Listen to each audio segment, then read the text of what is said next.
Sur un site, la page accessibilité est souvent la première chose qu'on regarde en cas de contrôle ou de plainte. Pas le détail de chaque critère, la déclaration. Est-elle là? Est-elle honnête? Est-elle à jour?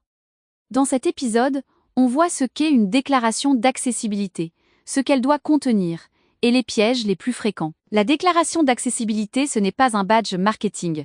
C'est un document public qui dit où en est un service numérique, totalement conforme, partiellement conforme ou non conforme, sur la base d'un audit selon le référentiel applicable, en France le RGAA pour le web. Elle doit aussi indiquer comment un usager peut signaler un problème et comment exercer un recours si besoin. Souvent, on mélange trois choses.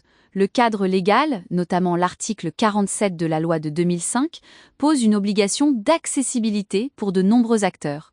Le RGAA, c'est la méthode technique française pour tester le web. La déclaration, elle, rend public l'état de conformité d'un service. Et le schéma pluriannuel, c'est encore un autre livrable, la planification sur plusieurs années. Une déclaration sans audit sérieux n'a pas de valeur. Un score automatique isolé n'est pas un taux de conformité RGAA.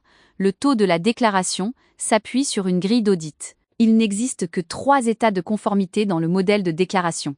Totalement conforme, 100% des critères applicables sont respectés. Partiellement conforme, au moins 50%. Non conforme, en dessous de 50%. Ou sans audit valide.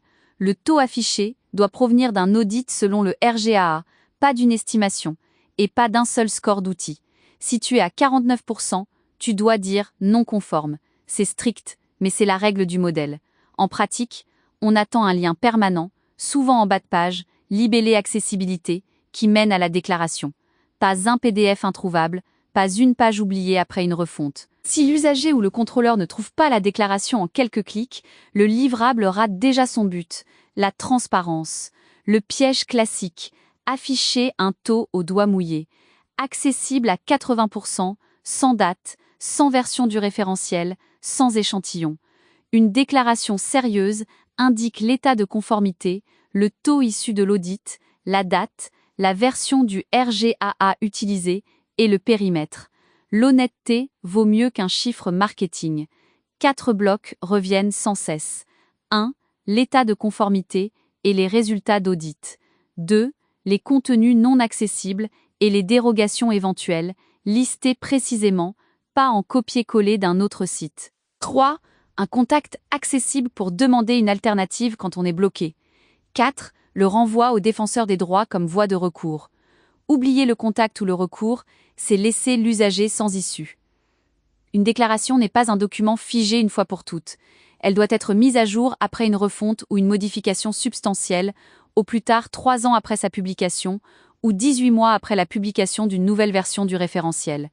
Une déclaration de plusieurs années, jamais retouchée, est un signal d'alerte pour un contrôleur. En cas de doute sur ton cas précis, reporte-toi au texte officiel et au site accessibilitésnumérique.gouv.fr. 4 réflexes. 1. Une déclaration trouvée en un clic. 2. Un taux et un état issu d'un vrai audit RGAA. 3. Contact et défenseur des droits renseignés. 4. Une mise à jour après refonte et dans le temps. La déclaration ne remplace pas l'accessibilité réelle, mais sans elle, la transparence est déjà en défaut. Si tu prépares une déclaration, commence par un état des lieux honnête du site.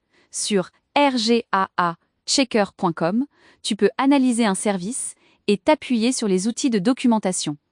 Dans l'épisode suivant de la série Obligations, on verra le schéma pluriannuel, le plan d'action sur plusieurs années.